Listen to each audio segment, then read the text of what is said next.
All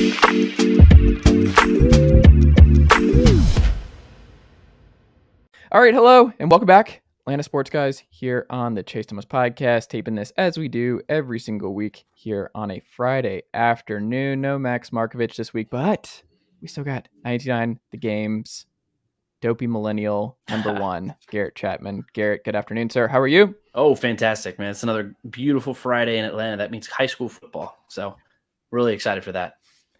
Y'all should adopt, the home state should adopt the Rivalry Thursday that we do here in East Tennessee, where they do the biggest game of the week is on a Thursday night because there's nothing else going on. It's pretty clutch, so that you can kind of like, if you don't want to do something on Friday, you want to do date night.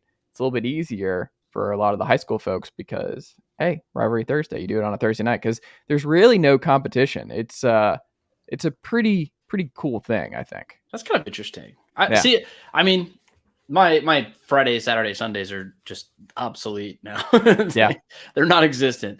Yeah, they're pretty much spoken for between now and February. So how did the conversation go with the significant other? Because I have a couple of years now of experience, and she just knows. She kind of picked up on it year one, where it's like, because last year, I mean, we started dating, I think September 5th of last year, and she was like, "Yeah, let's go do this on Friday." I'm like, "Sorry, like, that's not happening." Yeah, you're doing the Magic Johnson over and over instead. again. And it's like, no. No. I mean, it's just over. Like, football's in the South. Like, if you're going to cover sports for a living, it's just it is what it is, you know? It's like, and I mean, like, I've got spring. Yeah. We can do something then. Maybe summer. There's a lot of dead time in the summer. Like, it's Major League Baseball only, really, in the summer. Yeah.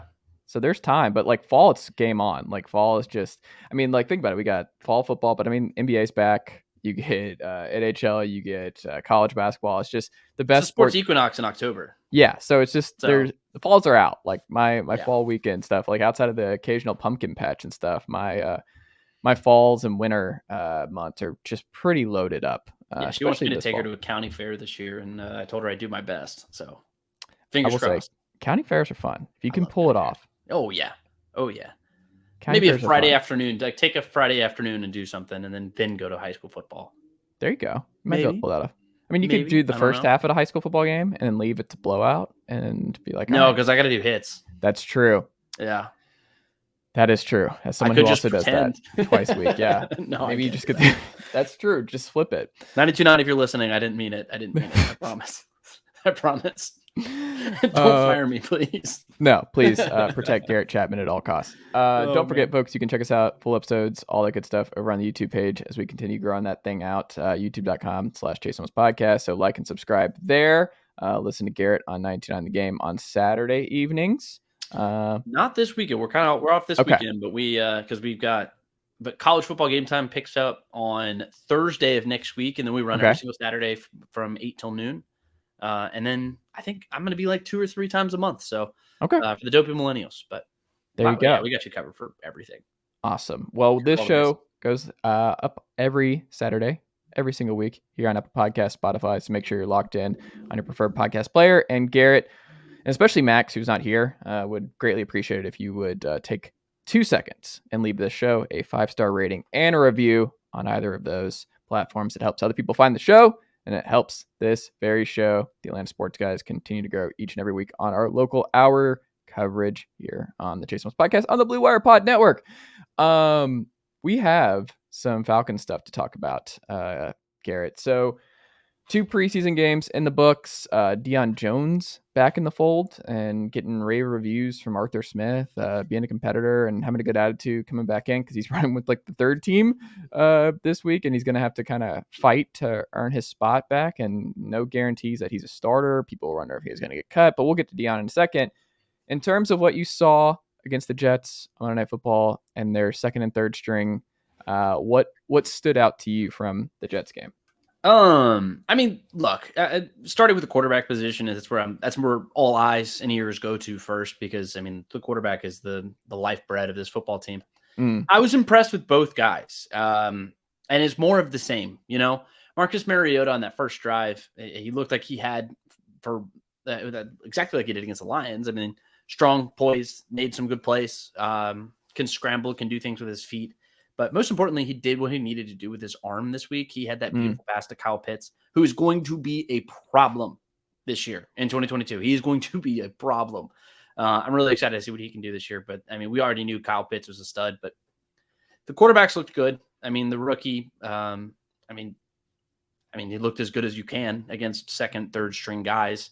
But he showed some poise. I wasn't very impressed with the penalties late in drives that kind of screwed him over. But ultimately, there's only so much you can take. I just really want to see what the quarterbacks look like. And I mean, ultimately, they looked good.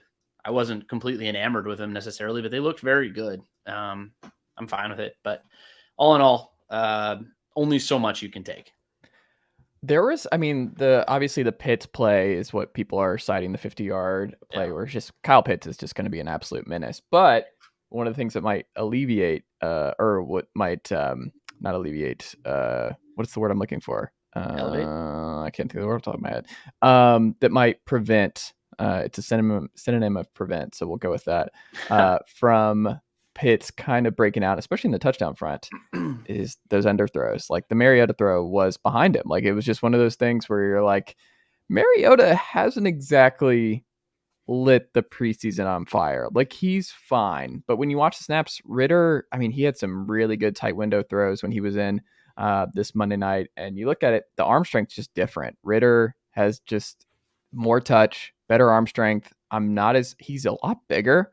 Like that's the other thing. When you look at them both in the pocket and you look at this, you're like, I'm not sure about this offensive line. And we can get into where the offensive line rankings came in this week for the Falcons, 31, and which is quite bad. And that's a problem if you're Marcus Mariota or Desmond Ridder and you're walking in that front. But what did you take away from Ridder on that front? And Mariota, is that a concern where you're like, okay, we're going to see Ridder sooner rather than later? Because it's just, you got to get these guys like Kyle Pitts involved, and you can't be behind. You got to get these dudes in stride.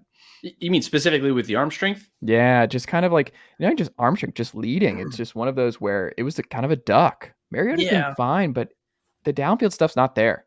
I mean, that was an issue. That's been an issue with Marcus Mariota for much of his career, is the fact that he hasn't really been a guy with arm strength. He's an athletic quarterback who can get out into space and make plays with his legs, and he's accurate. And the big 40, 50-yard passes aren't necessarily his bread and butter. I mean, like, we're not talking about Josh Allen or Patrick Mahomes here, This isn't a guy who's going to wheel back or like pull back and just like throw it down the field like that. But we also don't really need him to do that necessarily. I mean, he just needs to make the right reads and make the good throw, which, ultimately he did that. So I can't necessarily fault him for it per se, but I think he's adequate. He's not, obviously, I don't think he's the long-term answer for the Atlanta Falcons at quarterback, but I hope I'm wrong. Hopefully they have that guy here already. And I lean more towards Desmond Ridder.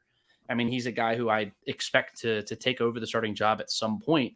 And you cited the arm strength. I think that's a fine reason, but it's just reps. He just need more. As soon as he gets more reps and we see him more and more, I think he's going to continue to impress this coaching staff. And I'm impressed by him so far. He made some beautiful throws. Like you talked about some of these touch throws that he made where he was putting the ball on the money, and the timing and the precision was perfect.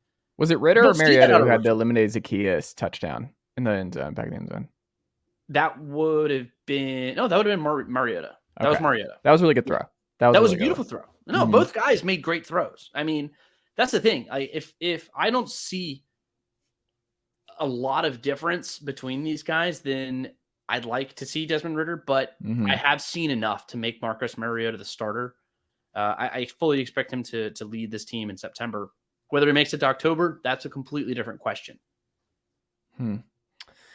Well, the big part of this too is that like we may not even have it where it's like a who would you rather, because Sharp Football Analysis, which is a great website, Warren Sharp's NFL site, has their offensive rankings across the board, and the offensive rankings for the offensive line, the Atlanta Falcons come in at number 31, which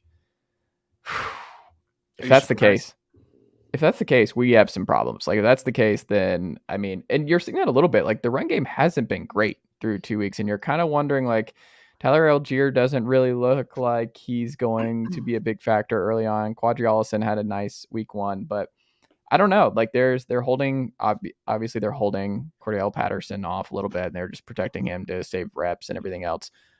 And that's what you do for a VFL and just a really good player as a whole in Atlanta. But I don't know. I am concerned on that front where it's like whatever progress we're looking for and whatever we're thinking, it's like, do we really want to throw Dez out there behind the 31st offensive line in football? I don't know. I mean, he's a mobile quarterback, which is nice, and he can make plays in the run, but that's scary. Yeah. I mean, I'm not surprised that they're ranked 31st in offensive line play. They only have 2 really solid positions on the entire line. I mean, Caleb McGarry's looks a little bit better per reports. I haven't seen anything glaring from him to think otherwise necessarily. But Jalen Mayfield hasn't shown any progression at all, which is disheartening. I don't even want to talk about the center position. Like it's not pretty. It's not pretty. I think they're better than 31st, but I'm not going to argue too hard with the ranking. I mean, they didn't show it last year, and to this point, I mean, they had some bad penalties. The pre-snap penalties from these guys have been consistently bad, and they were bad last year, and they cost the team touchdowns just last week, or I guess on Sunday. And I'm just not seeing the progression yet. But obviously, it's not week 1. We haven't seen the full team play a full game yet, so I don't want to overreact too much. I still think that Jalen Mayfield can make a leap. At least be a little bit better. I'm not going to bank my head coaching job if I'm Arthur Smith on it necessarily. But that's why you bring in guys like Schaefer and what's the other Elijah Wilkinson. Yeah. So you bring in Elijah Wilkinson, guys like that who could potentially come in and replace him if need be, because the only reason he wasn't replaced last year is just out of sheer necessity. And I don't think Arthur Smith was going to be in that position this year. So if it comes down to it, I'd like to see him make that progression at left guard, but I haven't seen it so far. So stick someone else in. Elijah Wilkinson's he was the penciled starter. So it wouldn't surprise me to see him take the job completely. We'll see. But we'll see. And another thing we will not have to see is Auden Tate is no longer on this roster. So Brian Edwards survives. Kadarrell Hodge coming onto the scene was a big part of it. I think Anthony Ferguson is going to be a guy for this group. I think he's going to get targets. It speaks to exactly what Arthur Smith has been saying all along. He says the best guys are going to play. Yeah. I mean, it doesn't matter where we brought you in, how many, like you go back to college. I mean, like how many stars you have when you were recruited or whatever. Like just because you were drafted, just because you were signed out of free agency, that don't mean anything. Jared Bernhardt was playing lacrosse like a month ago or however long ago or whatever. And he comes in and it looks like he's got a spot on this roster. He's played very well through 2 preseason games. And Arthur Smith's like, all right, fine. If you're going to play well, I'm going to play you. So it just speaks to what Arthur Smith is going to continue to do. He's shown it time and time again. Yeah, and we'll see. And then Deion Jones, he might not start. Like he's back. Good attitude. I still think he's trade bait, man. He's well, I don't even know how much trade bait he'll be if he's not even playing. He's not in the rotation. Like it's one of those. Well, he's third string. I mean, like you have some form of chemistry working with that defense already. So he's getting a couple of reps, and it's not with the starters. He just came off the PUP list 3 days ago. So I'm going to give him a little bit more time. I don't expect him to play against the Jags tomorrow, but look, I would have also liked to have seen this Jags game happen next week, not Saturday, like 6 days between games. It's a preseason game, for God's sake. Give these guys some time to rest and get these players ready to go. So the health of the players is far more important. So give them a little bit more time, first and foremost. But I mean, I don't expect to see him much tomorrow, but I also am not fully convinced he's going to be on this roster. If they can get anything for him, they'll trade him. I would be very surprised if he's playing football in a Falcons jersey in week 1.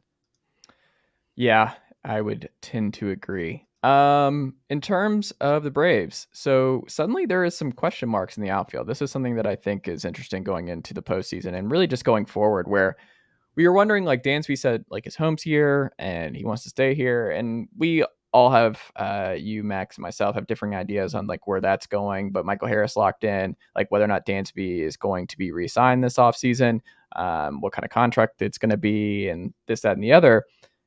I think if left field is looking the way it is, like I wonder if the long-term solution is actually Vaughn Grissom in left field and Ozzie at second is, I mean, health permitted, that's where you'd like to go. But I'm curious, how do you see the next couple weeks unfolding for Vaughn and how he fits in when Ozzie does come back? Like, how do you sort through that? How does the Azuna latest mess and just him just being really just an awful baseball player this year and for basically the last 2 years? What do you do and how do you remedy this situation? I was actually having this discussion with somebody on Twitter yesterday. And look, at the end of the day, Vaughn Grissom is a player who makes your team better right now. And if you have a guy, and we're getting into that time of year where it's like you tinker with your lineup and you make it as good as possible. If you have the better bat, you put the better bat in the lineup and you make it happen. Vaughn Grissom is that guy right now. So if they continue to play he continues to play at this level, which is just sort of unrealistic to even think that he's going to continue slashing what is an OPS of 1.1 or something, which is absurdly high for his first 2 weeks in the majors. But look, if you have a guy like that who's playing at such a high level, you stick him out and left and you figure it out. At least for the pennant chase, because you need him in the lineup. And Ozzie Albies is not a guy who you sign and bring back to be a platoon second baseman. That's just not what you're doing. And he's too good at defense. He's too important to this team to do something like that. I mean, he's going to come back and you're expecting him to play at a high level. And some people suggested, just stick him at designated hitter. Oh, no. Why would you remove your all-star Contreras and pull him out of that designated hitter spot? And you have Travis d'Arnaud, who's the better defensive catcher. You need him for your pitchers. So, look, at the end of the day, it's like, what is your weak point? Oh, it's left field. And you have a young 21-year-old athletic player who can figure out how to play left field. Stick him there. He's got a hot bat. And you're replacing Eddie Rosario and Grossman, who, I mean, Grossman's been playing very good baseball recently, but not the same level as Vaughn Grissom. And I'm sorry, like he nor Eddie Rosario give me enough in defense to even consider leaving them there because their defense is better. It doesn't make any sense to me. So long-term, I could see Vaughn Grissom potentially moving out to left field. Wouldn't surprise me at all. I think that would make the most sense because he's young, he's athletic, he'll figure out how to play left field. And I only need him to be competent in order to have a home on this roster. And it helps having Michael Harris. And it really helps having a Gold Glover who's probably already the best defensive center fielder in baseball right now. And if he's not the best, he's certainly around the top. So you have a guy like that in center field, you're in fine shape. But you're not pulling a Vaughn Grissom out of the lineup for a pennant race. It just doesn't make any sense. But I also want Dansby Swanson to be a Brave next year. And if the difference is putting Vaughn Grissom in left field, so be it. I mean, I'm completely fine with that because Dansby Swanson is a Gold Glove caliber shortstop, and Vaughn Grissom isn't that yet. But he's younger and cheaper, so we'll see what happens. Well, it helps that he profiles as just more of an answer at the plate.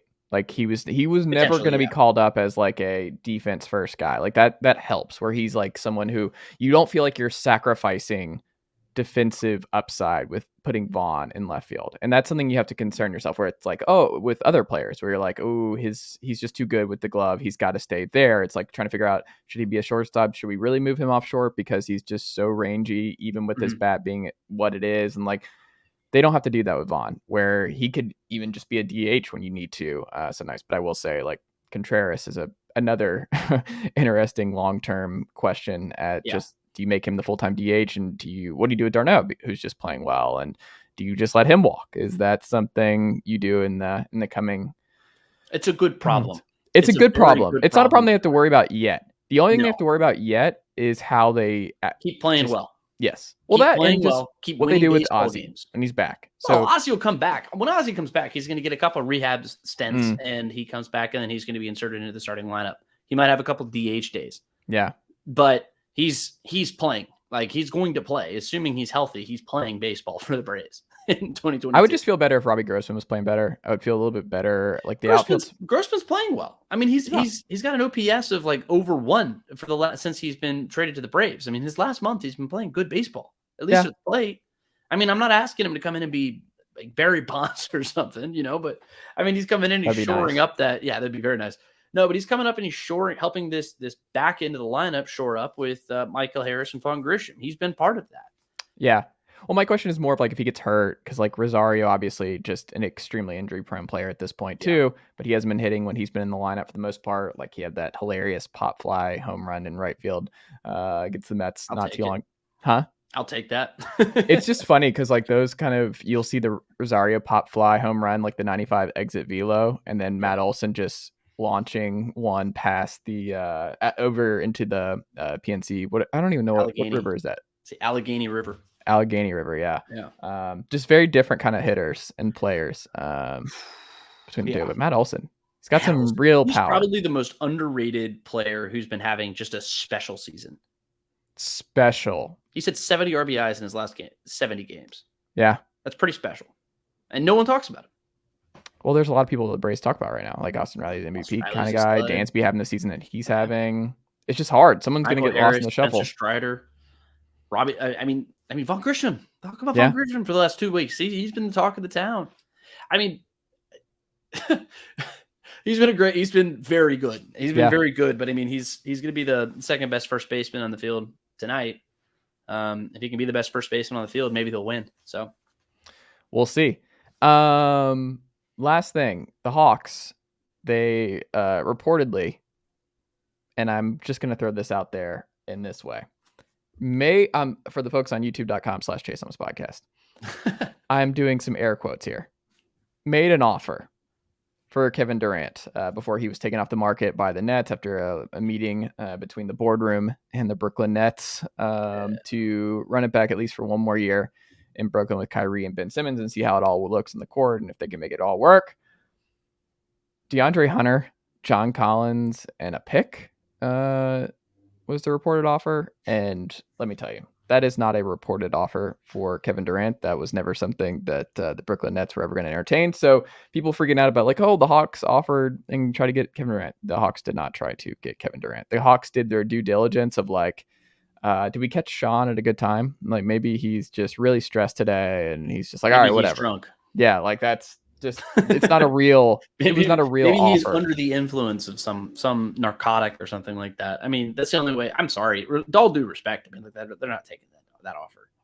I do think it's interesting though. I love the Hawks are still big game hunting theoretically after trading for DeJounte Murray. I mean, the issue is now all the picks are gone. Like you made the big pick trade for DeJounte, and now if they were to add one final star, when you look at this roster, it really will come down to a healthy DeAndre Hunter having a career type year and John Collins even taking the next step. Like that's what it's going to probably take is those two really, at least one having a breakthrough year. Like DeAndre Hunter just becoming not a star, because I just don't see that. A really, really good player that someone else can talk themselves into, where it's like, oh, you bring him in here, maybe he's a point forward with a bigger role, higher usage, and we can do something if he's over the injury stuff. Like that's who I don't think the star chasing. I think you're pretty much done. The DeJounte kind of locked that in now. What do you think? No, not necessarily. I mean, I think they can still continue to develop talent that we have here and compete. No, I'm saying like trade for one. Well, yeah. I don't think you're bringing in somebody via trade necessarily. I think you're going to be bringing in somebody via free agency, whoever that would be. I think that would probably be the final step in this solution anyway. Yeah. When you go get a DeJounte Murray, you pay market value for him, and then you use that to say, hey, look what we have here. Come here and win. And next year is what you're really going to see is hey, this is what we have. This is the prove it year where you're like, hey, we have the tools to win a championship. I don't think they're going to win a championship this year. I think a successful season is top 4, top 5 in the Eastern Conference, which a very good Eastern Conference, mind you. I think that's what you're trying to do that this year. What you're also trying to do is say, hey, look what we got. And I think that this team is perfectly capable of doing that. I think they can win 50 games. but you just don't have the assets anymore to go after big game hunting. Like you're not going to go get whoever that last piece, unless you think that Trae Young is your superstar and DeJounte Murray is the elite number 2, and then like you said, the elite number 3 emerges, and his name is DeAndre Hunter or John Collins or whoever. Chandra Brown, people are saying. Yeah, or Mo Harkless or whoever, right? Tyrese Martin. Yeah, but Tyson Etienne.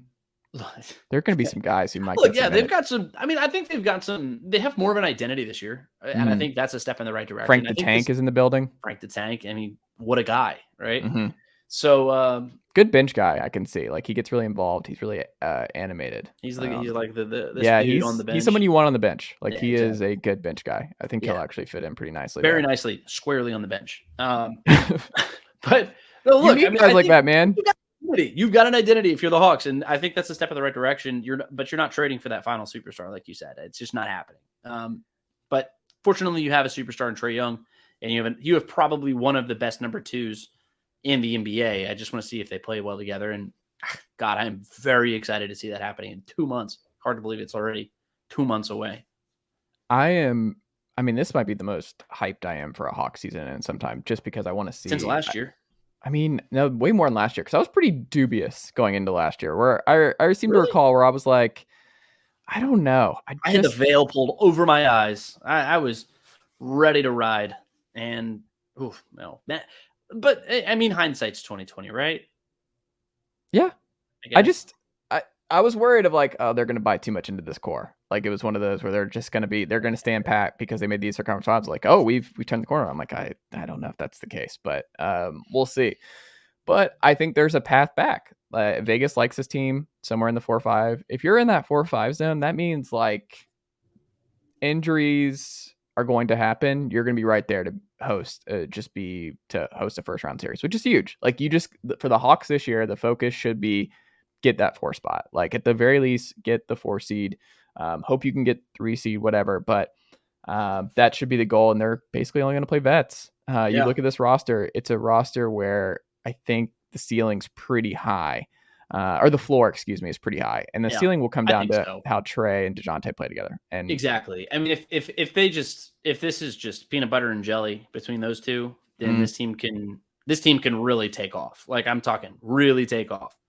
But I mean, we'll see, man. I think it's going to be, it's at least going to be entertaining basketball, And I mean, at the very end of the day, like that's going to be fun to watch because you've got your lead, your dog on defense and DeJounte Murray, and he's just going to be somebody who we wanted. DeJounte Murray is who people thought Kevin Huerter could be. Like everyone wanted Kevin Huerter to be that dog, but I love Kevin Huerter. I mean, don't get me wrong. I mean, he's my cousin, so.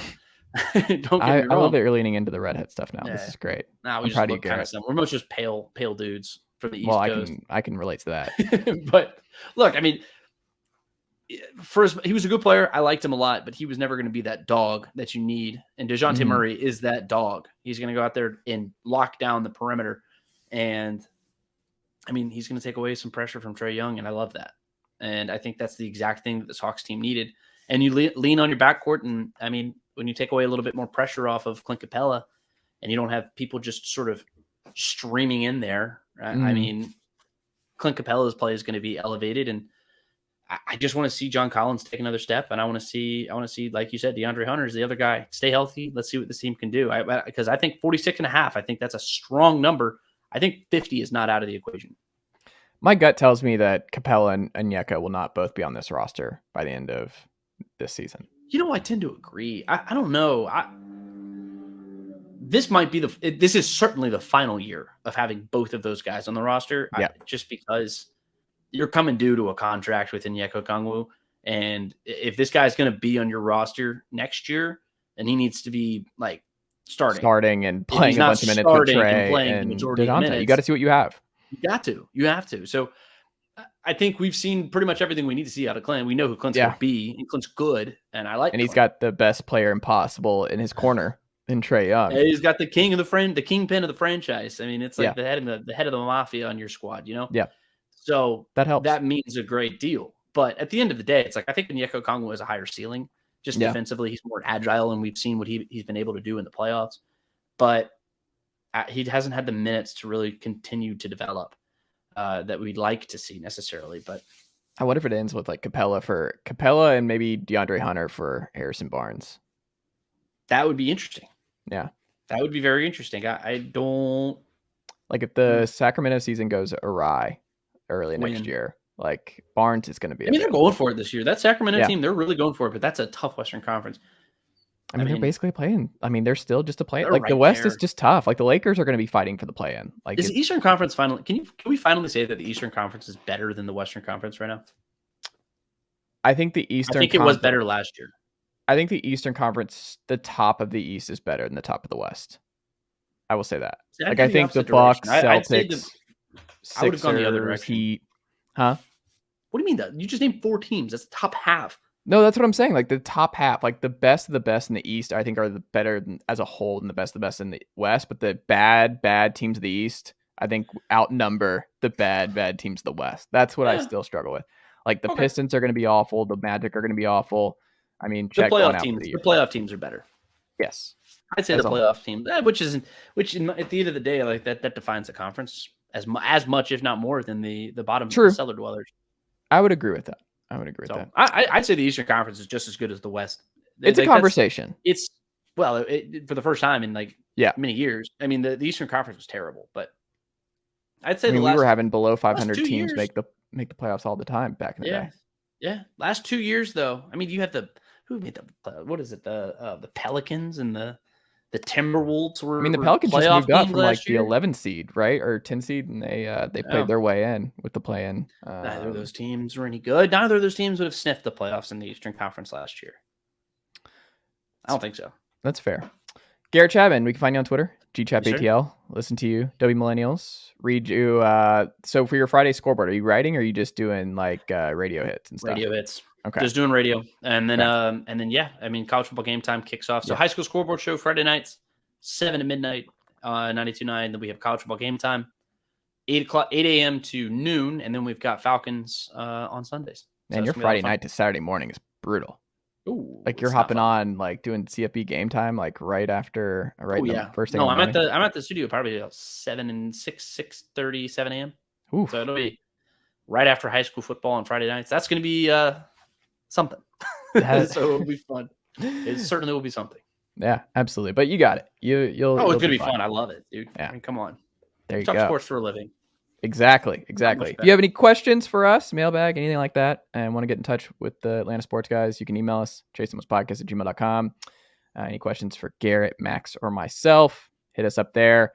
Follow Garrett on Twitter at GChapATL. And then, of course, subscribe, Apple Podcasts, Spotify, wherever you get your podcasts. Leave us a 5-star rating and a review. Tell us who you think the number one Atlanta Sports Guy on this very program is.